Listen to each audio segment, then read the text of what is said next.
Eleanor and Park by Rainbow Rowell is a novel that pulls at your heartstrings. Eleanor, an outcast with a sad home life, cannot find a seat on the bus on her first day attending a new school. She finds an open seat next to Park, a quiet Asian boy who likes nothing more than to blend in with the rest of the population and keep to himself. Awkwardly, they sit together, never at all speaking, every day for several weeks. Then, similar interests, including music and comics, make them break their silence, and soon they cannot get enough of each other. Though their lives are different in every possible way, the love they have for each other acts like a barrier around them from the outside world, deepening their connections between them. Their love is like Sour Patch Kids.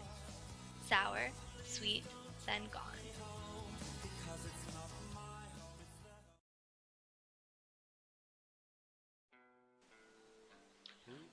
On the first day of school, Park sits near the back of the bus near his friends, but with headphones in, drowning out anything they have to say.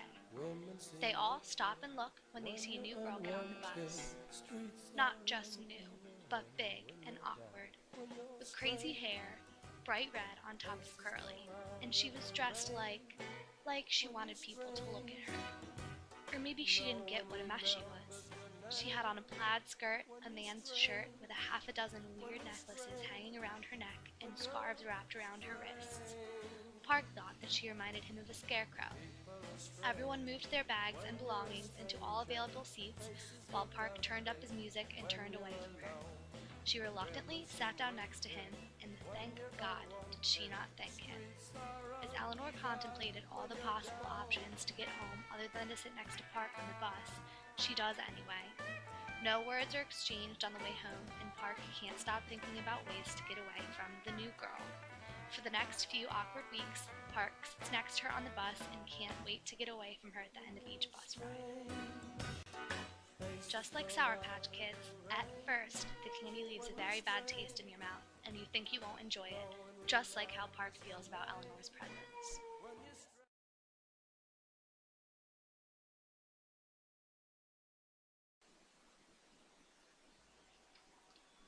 Park begins to notice that on the bus rides to and from school, Eleanor would look over his shoulders and read his comics. He begins to notice her beautiful brown eyes. Finally, one day, he hands her his copy of the comic book Watchmen. The day after that, there was a stack of comics waiting for her in her seat on the bus next to Park. Mixtapes began to be exchanged as well. Before they knew it, they were holding hands and talking. They began hanging out every day after school at Park's house. They began to take over each other's lives. Park cared for Eleanor more than anyone in the world, and Eleanor said she needed Park. They were both happier than they'd ever been together. Just like Sour Patch Kids, with time, the candy becomes sweet, just like their love.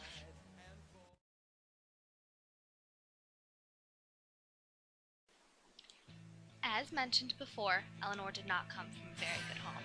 Her mother, submissive to her horribly tempered stepfather, was not there for Eleanor, causing her to have to stick up for herself. When a series of unfortunate events occur, Eleanor decides she must run away to her uncle's house, unable to bear what potentially might happen to her. Unfortunately for Park, her uncle's house is located in Minnesota. Park reluctantly drives her to her new destination, knowing that that may be the last time he ever sees her.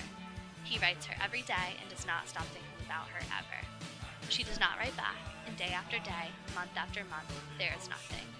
Eleanor, the love of Park's young life, went from all of him to nothing. Just like Sour Patch Kids, the sweetness of their love eventually came to an end, just like how the candy will eventually be swallowed and gone forever.